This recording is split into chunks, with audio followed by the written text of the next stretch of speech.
क्यों डरे, जिंदगी में क्या होगा, क्यों डरे, जिंदगी में क्या होगा, कुछ ना होगा तो तजुर्बा होगा, कुछ ना होगा तो तजुर्बा होगा, क्यों डरे, जिंदगी में क्या होगा। नमस्कार, इस्तकबाल, बहुत बहुत स्वागत करती हूँ मैं पूजा शाह आप सभी सुधी दर्शकों का आपके अपने बेहद ही पसंदीदा कार्यक्रम Bihar Bihan morning live show में। A very good morning to all the lovely viewers of DD Bihar. जी हाँ दर्शकों, ज़िंदगी बहुत कुछ सिखाती है और कहते हैं ना कि ज़िंदगी से ज़िद्दी और कोई शय नहीं। बिल्कुल, मैं मानती हूँ कि ज़िंदगी में हर वक्त हर कुछ अच्छा ही नहीं होता, खोना पाना चलता रहता है ज़िंदगी के इस सफ़र में। लेकिन ज़िंदगी में बहुत ज़रूरी है कि हम दृढ़ संकल्प के साथ आगे बढ़ें और बिना डरे। हाँ, मुश्किलें ज़रूर आएंगी, लेकिन ज़िंदगी से बड़ा कोई शिक्षक नहीं होता है। जीवन जो सबक सिखा जाती है, शायद वो सबक हम किसी भी किताब से नहीं सीख सकते। इसलिए बेहद ज़रूरी है कि मुश्किलों से हम घबराएं नहीं और यूं ही निरंतरता के साथ आगे बढ़ते रहें, जैसे कि बिहार बिहान का ये कारवां आज इस मुकाम तक पहुंच गया है। आज 4 नवंबर के दिन बहुत कुछ ख़ास होने वाला है हमारे कार्यक्रम में, क्योंकि हम आपके लिए हर रोज़ कुछ ख़ास लेकर आते हैं। बेहद ही ख़ास मेहमान भी होंगे हमारे साथ, उनसे आपको तारुफ कराऊंगी। मगर उससे पहले, जैसा कि कार्यक्रम की शुरुआत हम करते हैं कुछ अच्छे विचारों से, महापुरुषों के अच्छे विचार जिन्हें हम आत्मसात करते हैं और पूरे दिन सकारात्मक ऊर्जावान रहते हैं। तो चलिए और वक्त न गवाते हुए आपको दिखाती हूँ हमारा पहला सेगमेंट, अनमोल वचन।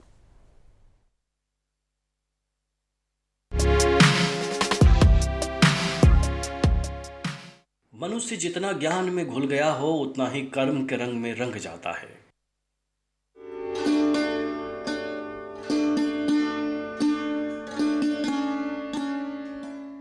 आज एक ऐसे ही शख्सियत हमारे बीच में मौजूद है। अगर मैं इनके विषय में कहूँ कि ये एक बहुत ही उम्दा साहित्यकार हैं तो इतना ही काफ़ी नहीं होगा, बल्कि ये एक बेहतरीन गीतकार हैं और बिहार का नाम आज बम्बई में जाकर भी, मुंबई में जाकर भी रोशन कर रहे हैं। चलिए इनसे आप सभी को मिला दूं, मुलाकात करा दूं। हमारे साथ हमारे बीच में है नीलांशु रंजन। बहुत बहुत स्वागत हमारे कार्यक्रम में। बहुत नमस्कार। और बिहार बिहान के उन तमाम हाजरीन नाजरीन जो अभी इस वक्त जुड़े हुए हैं, उनका मैं खैर मकदम करता हूँ, खुश आमदीद कहता हूँ। क्या बात है, इतनी खूबसूरत आपकी आवाज़, इतनी दमदार आपकी आवाज़ है और आप लिखते हैं, नज़में भी लिखते हैं और हमारे जो दर्शक हैं वो आपके विषय में बहुत कुछ जानना चाहते हैं। तो ज़रूरी है कि आपसे कुछ ना कुछ ज़रूर सुना जाएगा। लेकिन जैसा मैंने शुरुआत में कहा कि बहुत मुश्किलों का सामना करना पड़ता है ज़िंदगी में कुछ हासिल करने के लिए। आप बिहार के बेगूसराय से ताल्लुक़ रखते हैं और वहाँ से पढ़ाई लिखाई करके आज के वक्त में आप, इसके पहले मैं बता दूं दर्शकों को कि आप पूर्व पत्रकार भी रह चुके हैं और उसके बाद लेखनी में आपने अपना हाथ आजमाया और बहुत सफल हुए हैं। तो आपसे सबसे पहले ये जानना चाहूँगी कि ज़िंदगी का ये जो सफ़र रहा है आपका अभी तक का, कितना कठिन रहा और कितना मज़ेदार रहा है? देखिए, ज़िंदगी का ये जो सफ़र है कठिन तो बहुत रहा, संघर्षों से भरा हुआ रहा। और ऐसा नहीं कि लोग कहते हैं कि हाँ बहुत जो स्ट्रगल से इसलिए मैं कह रहा हूँ, लेकिन वाकई यकीनन जो है सो ज़िंदगी में बहुत उतार चढ़ाव, बहुत अप्स डाउन्स मैंने देखे। और बेगूसराय से निकलकर पटना आना, फिर पटना से मुंबई का सफ़र करना, और तो बहुत सारी दिक्कतें आई, बहुत सारी मुश्किलात भी आई मतलब सामने में जो है सो। लेकिन सबसे बड़ी ख़ासियत ये रही कि मैं कभी मतलब डरा नहीं, कभी झिझका नहीं। और ये सोच कर कि बहुत बचपन से ही एक जहन में था कि मुझे कुछ अलग करना है। I always wanted to be different from others. मैं दूसरों से अलग होना चाहता था, लीग से अलग हटकर चलना चाहता था। तो दिक्कतें तो आई, बहुत सारे संघर्ष भी आए। मुझे लगता है कि अगर मैं आगे कुछ किताब लिखूंगा तो शायद उसमें दर्ज होंगी ये सारी बातें। लेकिन मेरी जो वाइफ हैं वो निशा पंकज जो हैं, मैं उनका शुक्रगुजार हूँ। उन्होंने साथ दिया कदम दर कदम और कहा कि ठीक है जैसे तुम्हें, but you Chase your dreams और सफलता पाओ, मेरी यही कामना है। तो उनका बहुत साथ रहा और बाबूजी मैया का आशीर्वाद जो है सो। क्या बात है। कहते हैं ना कि परिवार वालों का साथ अगर ताउम्र रहे तो फिर इंसान कुछ भी हासिल कर सकता है। और कहीं ना कहीं आपके जो नॉवेल्स हैं, आपकी जो लेखनी है, आपकी जो नज़में हैं, सब में वो प्रेम झलक जाता है, क्योंकि आपकी ज़िंदगी में इतना प्यार आपको मिला माता पिता द्वारा, आपके धर्मपत्नी के द्वारा, तो वो सारे जो प्रेम है, जो प्यार है, वो कहीं ना कहीं झलकता है। आपसे जानना चाहूँगी कि आप इससे पहले पत्रकारिता में भी रहे हैं और फिर एक सेटल्ड पत्रकारिता करते करते वो छोड़ देना, एक प्रोफेशनली उस कार्य को छोड़ना और फिर लेखनी में आना, कितना कठिन लगा या फिर कितना चुनौतीपूर्ण लगा होगा वो वक्त आपको? हाँ, पत्रकारिता में मैं रहा एक लंबा अरसा, 15-16 साल का सफ़र था। ऑफ कोर्स अप्स डाउन्स के साथ रहा वो, ऐसा नहीं था कि बहुत स्मूथ सफ़र रहा पत्रकारिता में। और पत्रकारिता में भी मैंने अपनी पहचान, एक ख़ास पहचान बनाई, ख़ासकर ईटीवी बिहार झारखंड में आने के बाद मेरी एक ज़बरदस्त पहचान भी बनी थी। मेरा एक प्रोग्राम था आमने सामने, जिसकी खुद मैं एंकरिंग करता था, और भी कई प्रोग्राम थे वो था। लेकिन कहीं न कहीं लिखने का एक था मेरे अंदर चलता रहता था कि मैं कुछ लिखूं, और मैं कुछ लिखूं ये चलता था बचपन से ही। कुछ कहानियाँ लिखूं, कुछ कविताएं लिखूं, क्या लिखूं, लेकिन अल्फाज में वो जो मेरे जज्बात या मेरे एहसासात थे वो अल्फाज में ढल नहीं पा रहे थे कि कुछ करना है, कैसे क्या करना है। कोशिश करता था।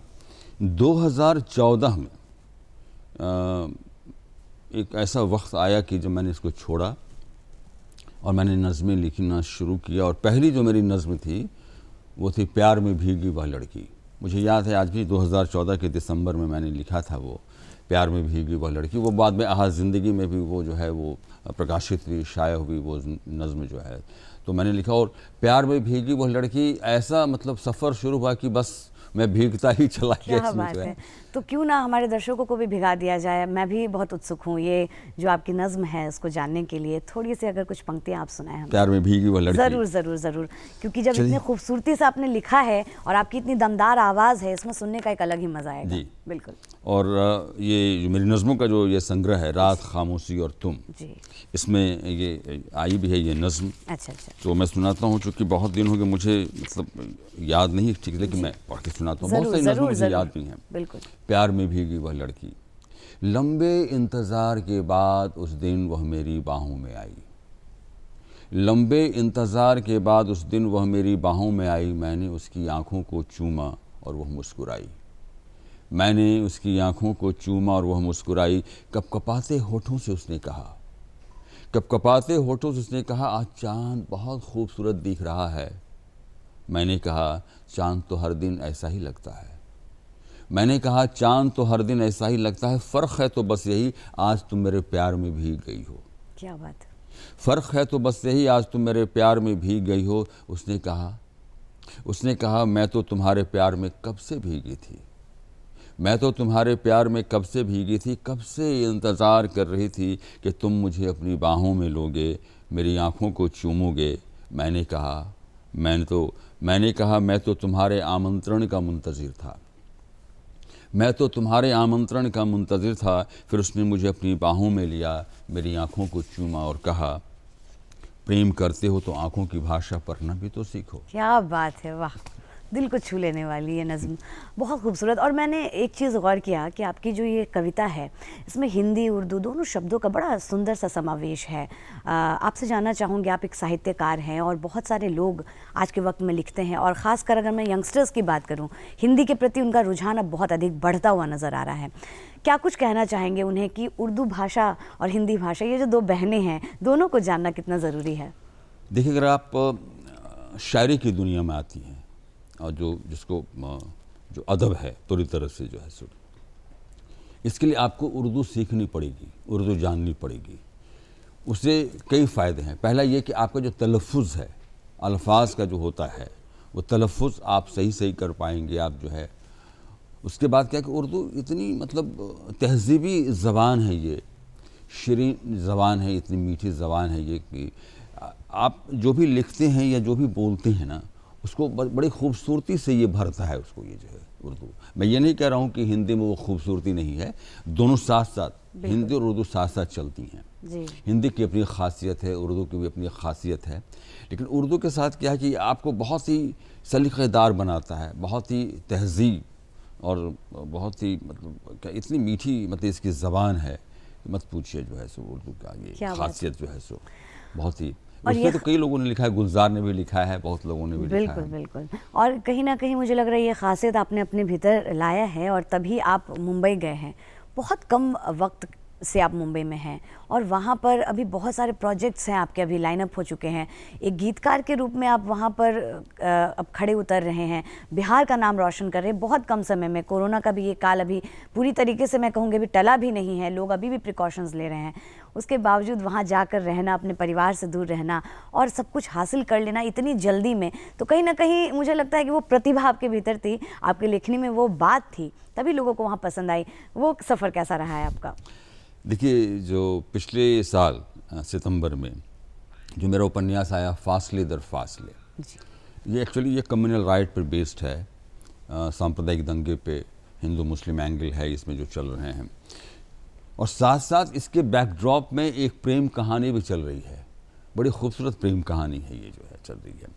तो और यही पिछले साल ये लॉन्च हुआ था पटना में। नासिरा शर्मा बहुत बड़ी कथाकार उपन्यासकार हैं, उन्होंने ही किया था इसको। जैसे इसको एक वहाँ मुंबई के एक डायरेक्टर हैं प्रकाश भारद्वाज, उन्होंने इसको पढ़ा। वो आमिर खान प्रोडक्शन के साथ 15 साल जुड़े रहे और बड़े अच्छे जानकार आदमी हैं। उन्होंने पढ़ा, उन्होंने मुझे फ़ोन किया कि इतना ज़बरदस्त आपने लिखा है कि मैं इस पर फिल्म बनाना चाहता हूँ, आप मुझे राइट दीजिए इस पर। तो मैंने कहा कि ठीक है। तो फिर उनसे मुलाकात हुई, बात हुई, तो मैंने उनका इसका राइट भी उनको दे दिया है। इसका स्क्रीन प्ले वगैरह तैयार हो रहा है और इंशाल्लाह मैं समझता हूँ कि दिसंबर तक स्क्रीन प्ले तैयार हो जाएगा। फिर उसके बाद जो है वो सारा जो है एग्रीमेंट, हमारा फाइनल एग्रीमेंट उनके साथ होगा, प्रोड्यूसर के साथ, कि कितने पैसे मिलेंगे, कितने। और ख़ास बात यह है कि ये जो फिल्म बनेगी इसमें 4 गाने जाने हैं, उसको मतलब मैं नहीं, मतलब मुझे ही लिखने वो 4 गाने, ये भी बात हो गई है, लिखने हैं। तो ये है कि हाँ, मुझे लगता है कि जो संघर्ष करना था ना, वो संघर्ष मैंने पटना में इतना ज़्यादा कर लिया ना, तो मेरे संघर्ष का हिस्सा लगता है मुझे यहाँ निकल गया है। फल निकल रहा है आपका। मुंबई में जो है वो शायद वो ना देखना पड़े जो है। क्या बात। और गाने का भी जहाँ तक सवाल है, तो मुझे लगता है कि कई लोगों से मैं वहाँ, मतलब कविता सेठ एक बड़ी सिंगर हैं, सूफ़ी की, गज़ल की, फिल्म की भी जो हैं, उनसे मुलाकात हुई और उन्होंने भी कई गाने मेरे मतलब उन्होंने लिया, सुना। और एक गाना उनको बेहद पसंद आया, उसको उन्होंने अभी कंपोज़ किया, मुखड़ा कंपोज़ किया है, अभी बाकी वो करना है जी। कि जश्न इश्क है आज मेरे गांव में, चांदनी बरस रही पीपल की छाँव में, आज की रात लिखा जाएगा एक अफसाना, सरेआम बांधूंगा पाजेब तेरे पाँव में। क्या बात है, वाह। जश्न इश्क है आज मेरे गांव में। और बड़ी खूबसूरत, मतलब इतना बढ़िया उन्होंने कंपोज किया है ना, जब उसको जो उनको किया है बहुत अच्छे ढंग से किया है। क्या बात है। तो वो फिर और उन्होंने एक गाने और लिए हैं। जी, हमने जाना कि किस तरीके से आपने अपने ज़िंदगी के सफ़र को तय किया और पत्रकारिता से आप लेखनी में आए और आज मुंबई में आप स्टैब्लिश्ड हैं, बहुत बेहतर कर रहे हैं। जैसा कि आपने एक बहुत सुंदर सा नज़्म सुनाया था, लेकिन मैंने गीत की बात छेड़ी थी कि कुछ गुनगुना कर ज़रूर आपसे सुनना चाहूँगी और ये भी ज़रूर जानना चाहूँगी कि नज़्म से फिर गीत लिखने की जो ये कला है, ये आपने कैसे अपनाई? ये क्रिएटिविटी कहाँ से लाते हैं आप? ये सोच कहाँ से लाते हैं? लेकिन उससे पहले मैं चाहूँगी कि कोई एक गीत जो अभी आने वाली है या हम सभी दर्शकों सुनने वाले हैं कहीं ना कहीं किसी न किसी फिल्म में, बहुत जल्द आने वाली है, एक सरप्राइज़ है हम सभी के लिए। लेकिन आपसे सबसे पहले जानना चाहूँगी कोई एक गीत बेहतरीन सा अपना ज़रूर हमारे सामने। वो जो आने वाला जो गीत है जश्न इश्क है, जिसको कंपोज किया है, जश्न इश्क है। हाँ, क्या बात है। जश्न इश्क है आज मेरे गांव में, उसको कंपोज किया है कविता सेठ ने, मैंने बताया। और उसको इस तरह से कंपोज किया है, मैं गुनगुनाता हूँ। ज़रूर ज़रूर। जश्न इश्क है आज मेरे गांव में, जश्न इश्क है आज मेरे गांव में, चांदनी बरस रही पीपल की छाँव में, जश्न इश्क है आज मेरे गाँव। क्या बात है। मैंने गौर किया कि आपकी हर लेखनी में इश्क का जिक्र ज़रूर होता है, प्यार और मोहब्बत ज़रूर शामिल होता है, आपके जीवन में भी शामिल रहा है। लेकिन एक नज़्म लिखना, फिर एक गीत लिखना, इसके लिए मोहब्बत जो है आपकी ज़िंदगी में, इसका कितना बड़ा रोल रहा है और क्या कुछ करना पड़ा है आपको? नज़्म, पहले तो मैं कहूँगी नॉवेल्स लिखना, उसके बाद नज़्म लिखना, फिर गीतों में आना, ये कैसे सब कुछ हुआ है? जी, नॉवेल लिखना, नज़्म लिखना, ये बात ये है कि सही बात है, सारी विधाओं में मैंने हाथ आजमाए हैं। बिल्कुल, तो उससे भी ज़्यादा इश्क में मुझे लग रहा है। नज़्म तो मैंने जो लिखी थी वो क्या मैंने बात है। बताया कि पहली नज़्म जो थी प्यार में भीगी वह लड़की जो है। जी।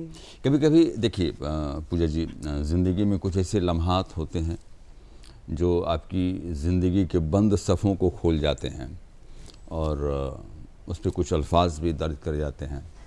तो वो जो लम्हात होते हैं, ये जो लम्हे होते हैं, बहुत करीब से आपको छू कर निकल जाते हैं। तो कुछ ऐसा था जो फिर उसको मैंने लिखा। लेकिन जो मेरा पहला नॉवेल आया, ये खामोश लम्हों का सफ़र। खामोश लम्हों का सफ़र ये है, it's based on extra marital affair, विवाहितर प्रेम पे। और मैंने देखा है, बहुत करीब से देखा है, अगल बगल भी देखा है कि ये सच्चाई है, ये हकीकत है आज के समाज की जो है। और ये जो कहानी है वो मेरे सामने से, मेरी आंखों के सामने से ये गुजरी है, ये कहानी जो है सो।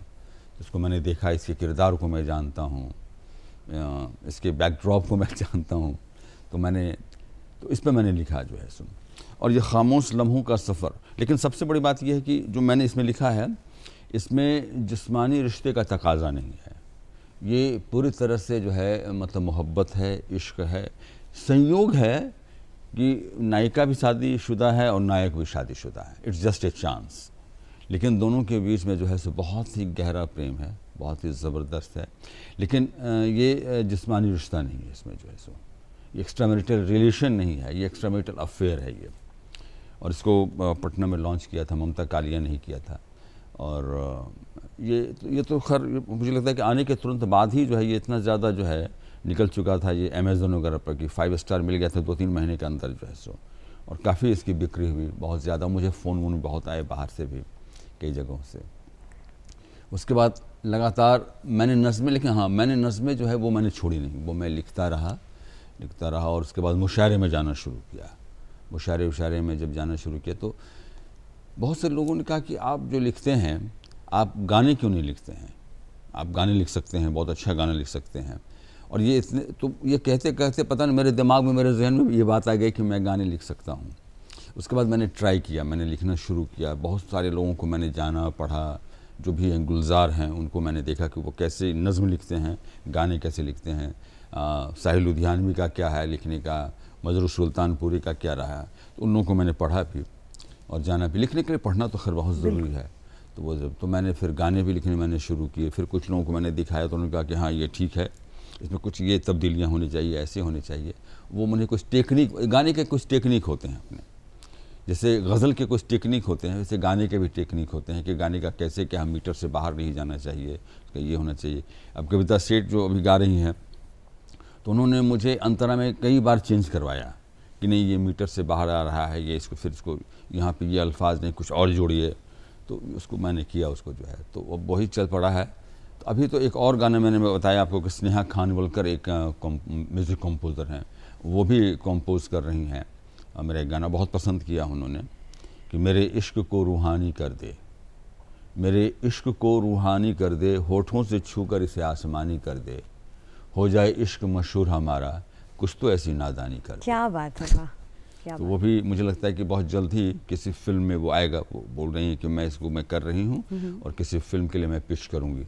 देखिए क्या होता है। बहुत खूब, बहुत खूब। जो भी होगा बहुत बेहतर होगा, बहुत अच्छा होगा, क्योंकि इतनी जो लेखनी है आपकी इतनी ज़्यादा आकर्षक है। मैं क्या कहूँ, जितनी भी नज़में, जो भी 2-4 पंक्तियाँ आपने सुनाई हैं, बिल्कुल रूह को छू गई हैं। आपके हर कहानी में, जैसा मैंने कहा, कहीं ना कहीं प्रेम का जिक्र होता है। कॉलेज लाइफ से आप लिखते आ रहे हैं, उस वक्त भी क्या आपकी ज़िंदगी में मोहब्बत मौजूद था? लिखने के लिए क्या कुछ प्रेरणाएं मिलती थी आपको? क्योंकि एक पुस्तक की मैं ज़रूर जिक्र करूंगी आपकी, जिसमें कम्युनल राइट्स की पूरी कहानी है, लेकिन उसके पीछे से बैकग्राउंड से आप एक लव स्टोरी चला रहे हैं, एक प्रेम की कहानी चला रहे हैं। तो वो जो प्रेम है वो कहीं ना कहीं आपकी कहानी में ज़रूर छुपा होता है। वो कहाँ से आता है? ये सोच कहाँ से आती है? प्रेम भी है मेरी कहानी में, मेरी नज़मों में प्रेम भी है, मोहब्बत भी है, चाँद भी है। क्या बात है। और मुझे लगता है कि अगर मेरी 250-300 नज़में होंगी तो उसमें चाँद का भी जिक्र आया है 200 नज़मों में। और जहाँ तक देखिए, मोहब्बत एक ऐसा एहसास है जिससे कि ईमानदारी से कहा जाए तो हर कोई उस गली से गुज़रता है। आप भी गुजरी होंगी, ज़रूर। मैं भी गुज़रता हूँ, हर कोई गुज़रता है। ये अलग बात है कि लोग उसका एक्सप्रेशन नहीं करते हैं, बताते नहीं हैं। और मोहब्बत जो है एक बहुत ही, मुझे लगता है कि ज़रूरी भी है आपकी ज़िंदगी में जो है सो, आपको अच्छे जज्बात से भरने के लिए, अच्छे एहसास से भरने के लिए जो है, आपको अच्छा इंसान बनाने के लिए, ये भी बहुत ज़रूरी है। लेकिन हाँ, ये है कि कभी कभी आप उसमें वायलेंट मत होइए, आप उसको मतलब निगेटिविटी की तरफ मत ले जाइए जो है सो। इश्क इश्क है, और इसको बहुत ही आप मतलब पाकीज़गी से इसको लीजिए। अगर आप पाकीज़गी से इसको लेती हैं ना, तो मैं कहता हूँ कि आपकी ज़िंदगी में जो है सो एक मतलब बहुत ज़बरदस्त एक ट्रांसफॉर्मेशन भी होगा, मेरा ये मानना है। ज़रूर, क्योंकि देखिए आपने जो बात कही बिल्कुल सही कही, लेकिन क्योंकि इश्क और जुनून में यही तो फ़र्क हो जाता है। जी, बिल्कुल। मोहब्बत में इंसान हमेशा अच्छा ही बनता है, चाहे वो प्यार मोहब्बत आपने किसी से भी किया हो, वो मायने नहीं रखता। लेकिन जो भी बातचीत हम कर रहे हैं, इतनी प्रेम की मोहब्बत की बातें हम कर रहे हैं, आपकी लेखनियों से भी झलक रही है बातें। बहुत सारे यहाँ पर ऐसे लोग हैं जो लिखने में अपना हाथ आजमाना चाहते हैं। आपने कहा एक टेक्निक होता है नज़्म लिखने का, एक गीत लिखने का। मैं आपसे जानना चाहूँगी, आपने एक ये भी बात कही कि पढ़ना बहुत ज़रूरी है। आपने भी पढ़ा है, बड़े बड़े शायरों को, लेखकों को आपने पढ़ा है। आपसे जानना चाहूँगी आज के इस वक्त में, क्योंकि समाज जो है, जो वक्त है, बहुत तेज़ी से बदल रहा है, किस तरीके की पुस्तकें पढ़ने की ज़रूरत है? क्या कुछ ऐसे करने की ज़रूरत है जिससे आपकी जो लेखनी है वो और निखर पाए? देखिए, अच्छा साहित्य तो हमेशा पढ़ा जाना चाहिए, और अच्छी लिटरेचर हमेशा मौजूद रहे हैं, चाहे वो प्रेमचंद का गोदान हो, या आपको फणीश्वरनाथ रेणु का मैला आंचल हो, या आपको अंग्रेज़ी साहित्य में भी जो आप देख लीजिएगा जो है, तो अच्छे जो है, या मक्सिम गोर्की का मदर है, माँ है, वो है, या फिर अगर आप इधर चले आती हैं कविताओं की दुनिया में, नज़मों की दुनिया में, तो बाबा नागार्जुन हैं, निराला हैं, आपको साहिल लुधियानवी हैं, गुलजार हैं, फैज़ अहमद फैज़ हैं। तो इन लोगों को पढ़ना बहुत ज़रूरी है, और लिखने के लिए तो खैर बेहद ज़रूरी है। ऐसे भी अगर आप इसको पढ़ते हैं तो आप पढ़िए इन लोगों को, अच्छे साहित्यकारों को, और एक पॉजिटिव सोच आपके जहन में आएगा, आपकी पर्सनालिटी में एक मतलब ओवरऑल एक जो है सो एक फ़र्क आपको नज़र आ जाएगा जी। तो अच्छे साहित्य तो ज़रूर पढ़ने चाहिए, निश्चित तौर पे पढ़िए जो है, और कालजयी साहित्य जिनको कहते हैं जी, वो पढ़िए। और अगर आपको लिखने का शौक़ है तब तो पढ़िए ही। शायरी की दुनिया में अगर आप हैं, उस दुनिया में तो आप गुलजार को पढ़िए, फैज़ को पढ़िए, फराज अहमद को पढ़िए, परवीन शाकिर को पढ़िए। पढ़ने के लिए तो बहुत कुछ है जिनको पढ़िए आप। और कहीं ना कहीं व्यक्तित्व का भी इजाफा हो जाता है पढ़ने से। अगर आप नहीं भी लिखने में जाना चाहते तो भी पढ़ना बहुत ज़रूरी है। आपसे जानना चाहूँगी कि साहित्य की हम बातचीत कर रहे हैं, चर्चा कर रहे हैं, ज़रूर आपसे नज़्म तो सुनूंगी इसके बाद, लेकिन इससे पहले ये ज़रूर जानना चाहूँगी कि आप जो भी लिखते हैं, आपने कहा कि कहीं ना कहीं आपने अपने समाज में देखा है, या उस किरदार को आप जानते हैं, उसको आपने अपने लेखनी में उतारा है। कोई भी लेखक हमारे समाज का प्रतिबिंब ही होता है, जो भी लिखता है वो हमारे समाज को आईना ही दिखाता है। तो आपसे जानना चाहूँगी कि ये बदलते वक्त के समय में कितना ज़रूरी है एक अच्छी लेखनी लिखना, ईमानदारी से लिखना, और फिर उसे पढ़ा जाना। देखिए, बदलते वक्त में आज का जो दौर है ना, इस दौर में जब इतनी ज़्यादा मतलब नफ़रतें हैं हमारे आपके बीच में, जो है दो समुदायों के बीच में, दो लोगों के बीच में आपस में जब इतनी मतलब जो है सो जहर और नफ़रत जो है, मुझे लगता है कि आज के वक्त में उसको जानना बहुत ज़रूरी है। क्योंकि जो समाज में जो मतलब जो खाई आ रही है, जो डिवीज़न जो आ रहे हैं हमारे आपके बीच में, आप कबीर को पढ़िए। उस ज़माने में कबीर जो है, आप जो है देखिए किस तरह से उन्होंने जो है प्रहार किया है। ऐसा नहीं कि किसी एक पर किया है, उन्होंने हिंदुओं पर भी किया है, मुसलमानों पर भी किया है। कहने का मतलब ये है कि उन्होंने जो किया है वो बता रहे हैं कि मनुष्यता से बढ़कर कुछ भी नहीं है, बिल्कुल इंसानियत से बढ़कर, मानवता से बढ़कर कुछ भी नहीं है। लेकिन लोग जानने को तैयार नहीं हो रहे हैं, पता नहीं मतलब जो है एक सियासत है, पेटी पॉलिटिक्स है, जो भी है उसको लेकर लोग बहक रहे हैं। तो मुझे लगता है कि आज की उस दौर में तो ख़ास करके इन लोगों को जानना जो है बहुत ज़रूरी है, इन लोगों को पहचानना, जानना बहुत ज़रूरी है। बहुत सारी लिटरेचर में तो इतनी भरी हुई किताबें हैं कि पढ़ने के बाद आप जो है, आप मिर्ज़ा गालिब को ही पढ़िए, और मिर्ज़ा गालिब पे जो गुलजार ने जो लिखा है, तो देखिए कि आपको कितना सुकून मिलेगा पढ़ने के बाद, और तब समझ में आएगा। आप अमीर खुसरो को पढ़िए, आप जो है तब समझ में आया कि हम लोग बेकार ही लगे हुए हैं, हिंदू मुसलमान यहाँ बाएँ ये सब में लगे हुए हैं। अमीर खुसरो को पढ़िए, क्या मतलब जो है, क्या कितनी ऊंचाई की बात वो कह रहे हैं, और क्या सूफ़ी है, मतलब इसको क्या कि मतलब मुझको बताना। क्या बात है, बिल्कुल। अगर बात करूं आपके नज़मों की तो बखूबी आप उसे सुनाते भी हैं हम सभी को। तो मैं चाहूँगी एक प्यारा सा नज़्म हो जाए, चूँकि ब्रेक से भी हम लोग वापस आ गए हैं, जी। तरोताज़ा हैं, तो ज़रूर सुनना चाहेंगे एक आपकी लिखी हुई प्यारी सी नज़्म।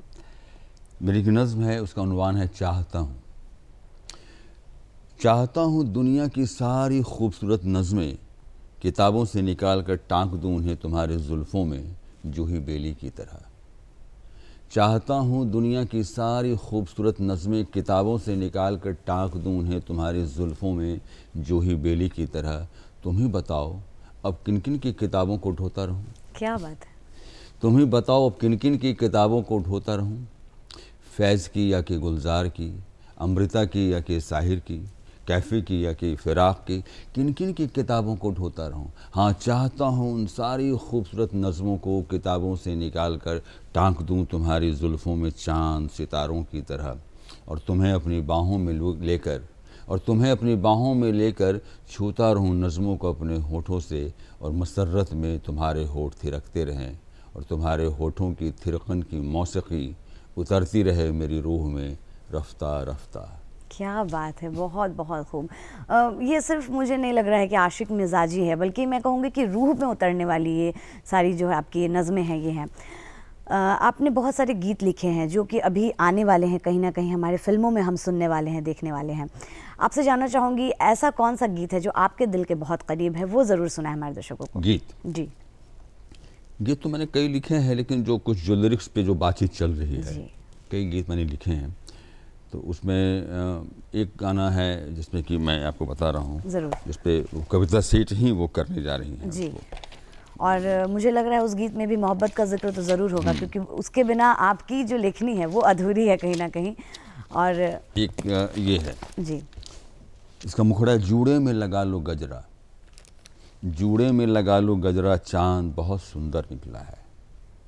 नैनों में लगा लो कजरा, चांद नहा कर निकला है। नैनों में लगा लो कजरा, चांद नहा कर निकला है। रात भर गाओ मल्हार, चांद सज धज कर निकला है। आज थाम लो मेरा हाथ, चांद बहुत सुंदर निकला है। क्या बात है।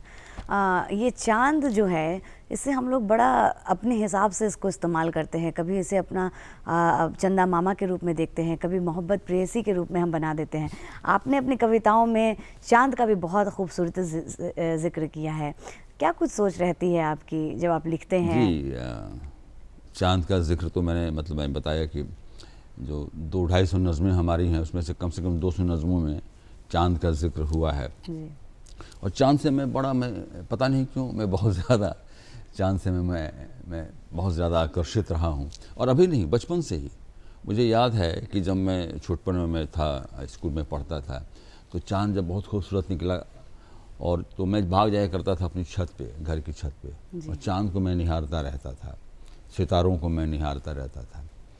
और पता नहीं क्या था, लेकिन मैं कुछ देखता था, शायद उसमें मैं अपने ख्वाबों को तलाशता था, अपने सपनों को तलाशता था। क्या था नहीं मन में कि हाँ, चांद को मैं देखता रहता था। तो चांद से बहुत ज़्यादा मैं रहा हूँ, आकर्षित रहा हूँ, मुतासिर भी रहा हूँ चांद से जो है। और अक्सर और बहुत सारे आइडियाज़ भी मिलते हैं चांद को देखने के बाद। कई लाइनें गूंजी हैं चांद को देखने के बाद।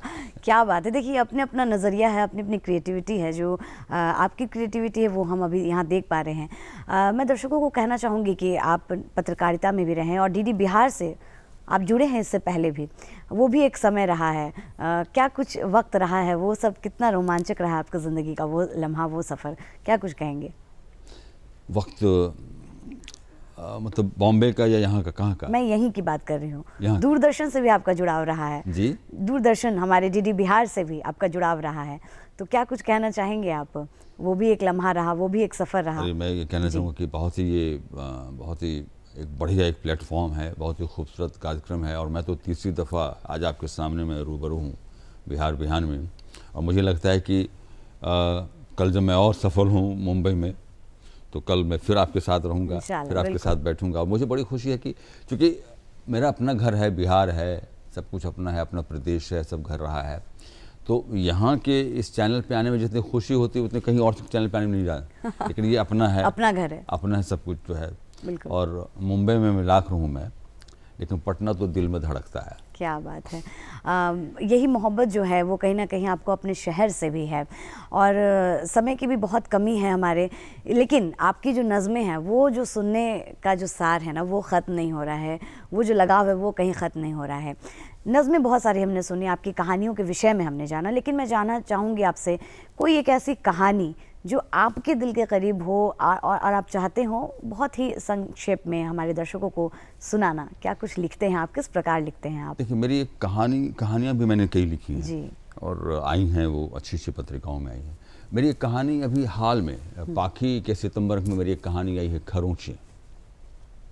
उस कहानी को पढ़ने के बाद कई सारे फ़ोन भी आए मेरे पास, बहुत सारे मैसेजेस आए वो जो है, और लोगों का कहना था कि कहानी बहुत बोल्ड है। सारांश क्या है इस कहानी का? मंटो की याद आ गई, ये आ गई, मतलब इसमें चुगताई की याद आ गई, बहुत सारे लोगों का आया था वो जो है। तो खरोंचे, अच्छा खरोंचे पे भी जो है शायद उस पर भी एक शॉर्ट फिल्म बने, अभी उस पर भी बातचीत चल रही, मुझे फ़ोन आया है उस पर भी, खरोंचे पे। लेकिन उसका जो थीम है ना वो बहुत ही खूबसूरत है, थीम है वो। और मैं आपको बहुत मुख्तसर बताना चाहूँगा क्योंकि वक्त भी नहीं है, कि उसमें एक आदमी है जो शराब पीता है बहुत ज़्यादा जो है, और अब रात में जब अपनी पत्नी के साथ वो जाता है तो वो बहुत ही वायलेंट हो जाता है सेक्स करते वक्त, और उसको वो मतलब डिसलाइक करती है। वो कहती है कि एक कुछ भी है भाई, इश्क है, मोहब्बत के साथ ये इतना वायलेंट होने की क्या ज़रूरत है, और वो बार बार वायलेंट होता है, तो उसको वो पसंद नहीं आता है ये जो है। और उसके बाद वो धीरे धीरे वो विमुख होती है अपने पति से, और उसके बाद एक आदमी से उसकी मुलाकात होती है, उससे उसको इश्क हो जाता है और उसके साथ जुड़ जाती है, जो कि चित्रकार है, मुसव्विर है, और इसके चित्र भी बनाते हैं। लेकिन अंत में जो है वो मैंने दिखलाया है कि वहाँ भी वो जाके देखती है कि वो, उसको लगता है कि बेसिकली जो है मर्द ऐसे ही होते हैं जी। और उसको लगता है कि ये सब बस इनका काम है खरोंचे देना। क्या बात है। और ये तो औरत की भी ज़िंदगी में कहीं ना कहीं आपने लिख दी है। बहुत खूबसूरत सारी आपने नज़में, ये सारी कहानियाँ आपकी लीक से हटकर, जैसे आपने कहा कि आपने अपने ज़िंदगी को चाहा बनाना, और आपने बनाया है, बिहार का नाम रोशन कर रहे हैं, आज हमारे कार्यक्रम में आए हैं। बहुत अच्छा लगा है आपसे बातचीत करके, वाकई में नीलांशु जी बहुत बहुत शुक्रिया जाने के लिए। चलिए, आपका भी बहुत शुक्रिया बुलाने के लिए, बिहार के लिए बहुत शुक्रिया। जी हाँ दर्शकों, हमारे साथ में साहित्यकार गीतकार नीलांशु रंजन जी थे, बहुत सारी बातचीत की। ज़रूर आपको आज का ये कार्यक्रम पसंद आया होगा, प्यार मोहब्बत से भरा आज का ये पूरा सुबह रहा है, हमारे ये कार्यक्रम रहा है। तो चलिए अब अपने प्यारे से ख़त भी हम तक पहुंचा दीजिए, और नोट कर लीजिए हमारा पता नोट करने के लिए उठा लीजिए अपना मोबाइल फ़ोन या फिर कागज़ और कलम और नोट कर लीजिए। कार्यक्रम बिहार, निदेशक डीडी बिहार, दूरदर्शन केंद्र पटना, फ्रेजर रोड पटना 8,01,000। आप हमें ईमेल एड्रेस के द्वारा भी मैसेज कर सकते हैं। हमारा ईमेल एड्रेस है director@gmail.com।